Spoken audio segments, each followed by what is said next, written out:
అది 1900వ సంవత్సరం.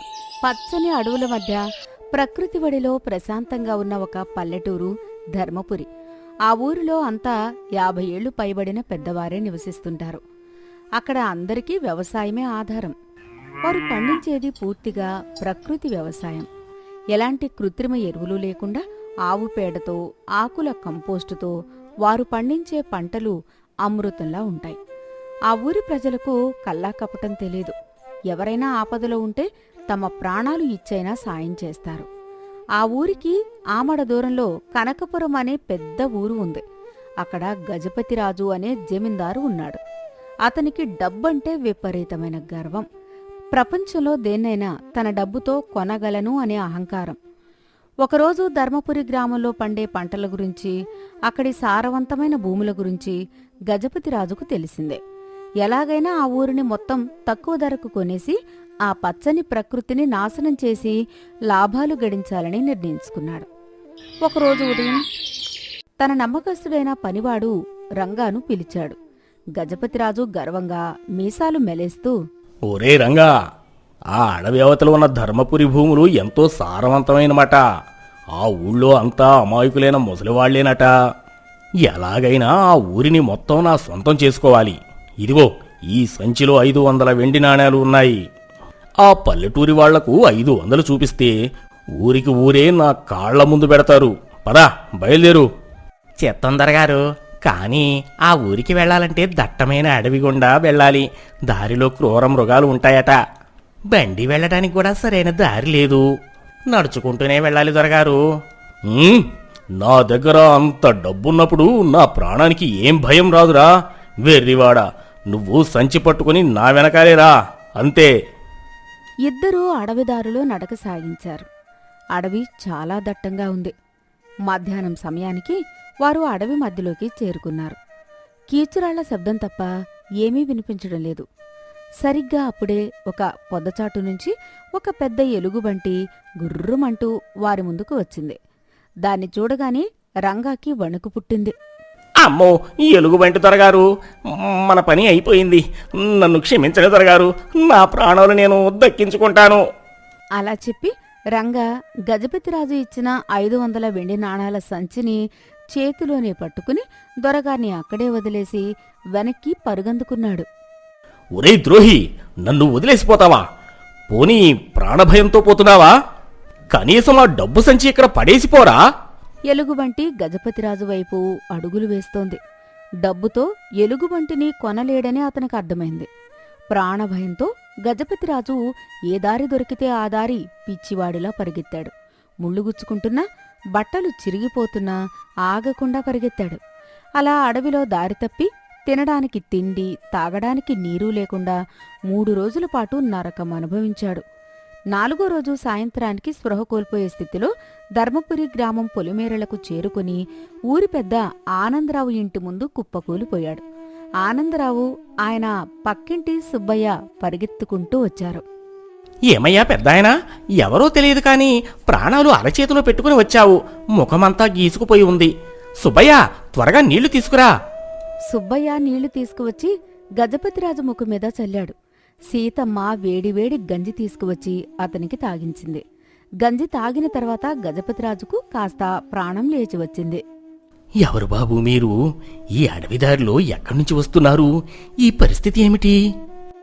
గజపతిరాజుకు తన అసలు ఉద్దేశం చెప్పడానికి ధైర్యం చాలలేదు. ఊరు కొనడానికి వచ్చానని చెబితే వాళ్ళు తరిమేస్తారని భయపడ్డాడు. గజపతిరాజు దుఃఖం నటిస్తూ,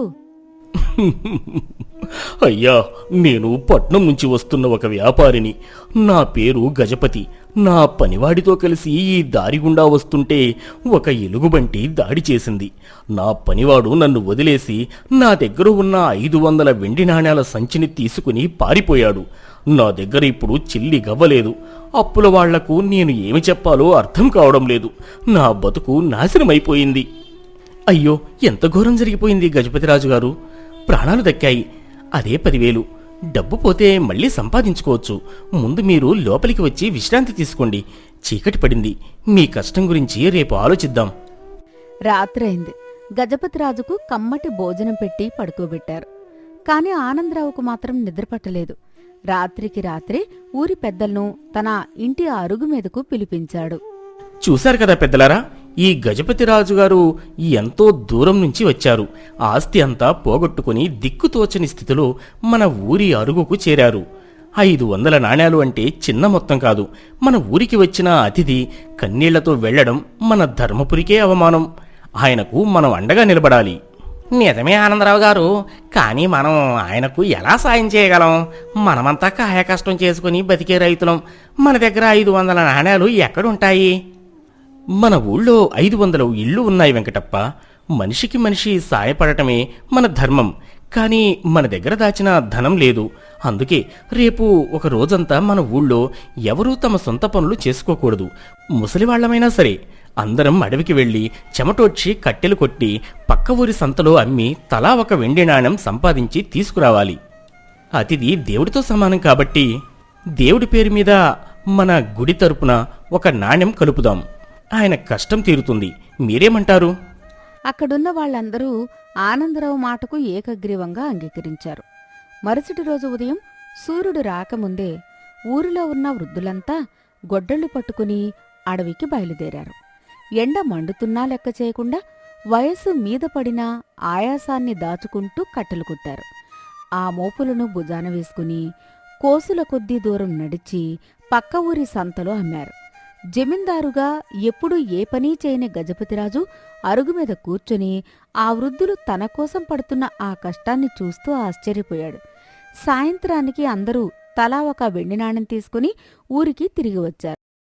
మరుసటి రోజు ఉదయం ఆనందరావు ఊరి పెద్దలు గజపతిరాజు దగ్గరికి వచ్చారు. ఆనందరావు చేతిలో ఒక పట్టుకండువా ఉంది. గజపతి గారు, ఈ నాణేలు మాకు ఊరికే రాలేదు. నిన్న రోజంతా ఈ ముసలివాళ్లంతా తమ రక్తాన్ని చెమటగా మార్చి తెచ్చిన నాణేలివి. మీరు పట్నం వ్యాపారి కావచ్చు, కానీ మా ఊరి ప్రజల కష్టాన్ని మీరు ఊరికే తీసుకోవడానికి వీల్లేదు. మీలోని ఆత్మగౌరవాన్ని పక్కన పెట్టి మీరు ఈ ఊరి వీధి వెంబడి నడుస్తూ ప్రతి గడప దగ్గర జోలె పట్టాలి. వారు తమ చేతులతో మీ జోలెలో ఆ నాణేని వేస్తారు. ఒక యాచకుడిలా దీన్ని స్వీకరిస్తేనే మీరు దీనికి అర్హులు. డబ్బుతో దేన్నైనా కొనగలను అనే అహంకారంతో ఉన్న గజపతిరాజుకు ఆ మాటలు చెవిలో సీసం పోసినట్లు అయ్యాయి. కాని వారి కష్టం ముందు తన గర్వం తలవంచక తప్పలేదు. తన మెడలో ఉన్న ఖరీదైన కండవాను తీసి ఒక జోలెలా పట్టుకున్నాడు. గజపతిరాజు కన్నీళ్లు కారుస్తూ మొదటి ఇంటి గడప దగ్గరకు వెళ్ళి, తల్లి, నేను ఆపదలో ఉన్నాను, నన్ను ఆదుకోండి. భవతి భిక్షాం దేహి. అలా గజపతిరాజు ఆ ఊరిలోని 500 ఇళ్ల ముందు నిలబడి జోలెపట్టాడు. ఏ ఎండకు వానకు తడవని జమీందారు ఆ మండుటెండలో వట్టి కాళ్లతో నడుస్తూ ప్రతి ముసలవాడి కాళ్ల ముందు నిలబడి అడిగితే వారు ఎంతో ప్రేమగా ఆప్యాయంగా తాము కష్టపడి సంపాదించిన ఒక్కో వెండి నాణాన్ని ఆ జోలెలో వేశారు. ఆ జోలె బరువు పెరుగుతున్న కొద్దీ గజపతిరాజు గుండెల్లోని అహంకారం బరువు తగ్గిపోసాగింది. చివరికి 501 నాణాలు పోగయ్యాయి. ఆ జోలును పట్టుకుని ఆనందరావు కాళ్ల ముందు మోకరిల్లాడు గజపతిరాజు. అతనికి మాటలు రావడం లేదు. ఏడుపు తన్నుకు వస్తోంది. గజపతిరాజు గద్గద స్వరంతో కన్నీళ్లతో 2 చేతులూ జోడించి, నేను వ్యాపారిని కానయ్యా ఆనందరావు గారు. నేను ఒక రాక్షసుడిని. నిన్న నేను మీకు అబద్ధం చెప్పాను. నేను కనకపురం జమీందారును. మీ ఊరిని, మీ భూములను నా డబ్బుతో కొనేసి మీ అందరినీ తరిమేయాలని 500 నాణేలు పట్టుకుని వచ్చాను. నా గర్వం వల్ల ప్రకృతి నన్ను శిక్షించింది. కానీ నా చేతిలో చిల్లి గవ్వలేనప్పుడు మీరు నాకు అన్నం పెట్టారు. మిమ్మల్ని వీధిన పడేద్దామని వచ్చినా నా కోసం మీరంతా 500 ఇళ్ళు ఏకమై మీ రక్తాన్ని ధారపోసి నాకు తిరిగి అదే 500 ఇచ్చారు. నా చేత ఈ జోలె పట్టించి నాలోని అహంకారాన్ని పూర్తిగా చంపేశారు. ఊరి జనులంతా గజపతిరాజు మాటలు విని నిశ్చేష్టులయ్యారు. గజపతిరాజు ఏడుస్తూ కొనసాగిస్తూ, నన్ను క్షమించండి ఆనందరావు గారు. నా డబ్బు గర్వం ఎంత పనికిమాలినదో ఇవాళ మీ పల్లెటూరి ప్రజలు నాకు నిరూపించారు. ప్రపంచాన్ని మొత్తం డబ్బుతో కొనొచ్చు అనుకున్నాను. కానీ మీ స్వచ్ఛమైన ప్రేమను, చెమటను ఏ డబ్బు కొనలేదని ఇవాళ తెలుసుకున్నాను. ఈ జోలెలోని నాణేలు నాకు గుణపాఠం లాంటివి. మీరు నాకు ప్రాణదానం చేశారు. దానికి బదులుగా ఈ నాణేలను మీ ఊరి గుడి అభివృద్ధికి కానుకగా ఇస్తున్నాను. దయచేసి నన్ను మన్నించండి. ఆనందరావు చిరునవ్వుతో ఆప్యాయంగా, గజపతి గారు, మనిషికి మరణం ఒకసారే వస్తుంది. కానీ అహంకారం చనిపోయిన రోజు మనిషికి పునర్జన్మ లభిస్తుంది. మీ తప్పుని మీరు తెలుసుకున్నారు. అంతకంటే కావాల్సింది ఏముంది? ఈ పల్లెటూరు ఎవరినీ శత్రువుగా చూడదు. ఈ మట్టికి క్షమించే గుణమే తెలుసు. వెళ్ళిరండి బాబు. గజపతిరాజు ఆ ఊరి ప్రజలందరికీ పాదాభివందనం చేసి పట్నానికి తిరిగి వెళ్ళాడు. కాని అక్కడ జమీందారీ భవనంలో అతనికి మనశ్శాంతి కరువైంది. డబ్బును చూసిన ప్రతిసారి ధర్మపురి వృద్ధులు అడవిలో పడిన కష్టం గుర్తుకొచ్చేది. వారం రోజులు తిరిగేసరికి గజపతిరాజు ఒక సంచలన నిర్ణయం తీసుకున్నాడు. తన ఆస్తులన్నింటినీ పేదలకు, అనాథలకు దానం చేసేశాడు. 100 ఎకరాల భూములను రైతులకే రాసిచ్చాడు. తన భార్య తీసుకుని సామాన్యమైన బట్టలు కట్టుకుని ఒక చిన్న ఎద్దుల బండి మీద ధర్మపురి గ్రామానికి చేరుకున్నాడు. ఆనందరావు ఇంటి ముందు బండి దిగాడు. గజపతిరాజు ఎంతో ప్రశాంతమైన ముఖంతో, ఆనందరావు గారు, జమీందారు గజపతి ఆనాడే ఆ జోలెతో పాటు చనిపోయాడు. నా ఆస్తులు నాకు మనశ్శాంతినివ్వలేదు. నేను కూడా మీ ఊరి మట్టిలో కలిసిపోయి ఒక సాధారణ రైతుగా బతకాలని నా కుటుంబాన్ని తీసుకుని వచ్చేశాను. నాకు కాస్త ఆశ్రయమిస్తారా?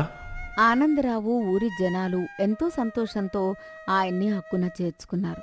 ఊరి చివర ఉన్న ఒక చిన్న పూరి గుడిసెను గజపతిరాజు కుటుంబానికి ఇచ్చారు. ఆ తర్వాత కొన్ని రోజులకు ఉదయాన్నే సూర్యోదయానికి ముందే కోడి కూసింది. పంచెను పైకి కట్టి భుజాన నాగలు వేసుకున్నాడు. గజపతిరాజు ఎద్దులను తోలుకుంటూ తన పొలానికి బయలుదేరాడు. దారిలో అరుగు మీద కూర్చొని ఉన్న వృద్ధులను చూసి ఆగాడు. గజపతిరాజు చేతులు జోడించి ఆప్యాయంగా నవ్వుతూ, ఏమయ్యా సుబ్బయ్య, పొలానికి వస్తున్నావా? ఆనందరావు గారు నమస్కారం. ఇవాళ నా పొలంలో విత్తనాలు వేస్తున్నాను. మీరు కూడా వస్తే సంతోషిస్తాను. తప్పకుండా వస్తాం గజపతి గారు.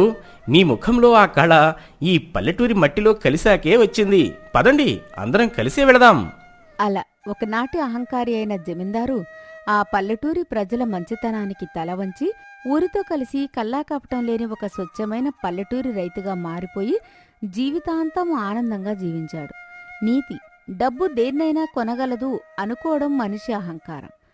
కానీ స్వచ్ఛమైన కష్టాన్ని, మానవత్వాన్ని ఎవరూ వెలకట్టి కొనలేరు. సాయం చేసే గుణం ఉన్నచోట ఎంతటి గర్విష్ఠి అయినా తన గర్వాన్ని వదిలిపెట్టి తలవంచక తప్పదు.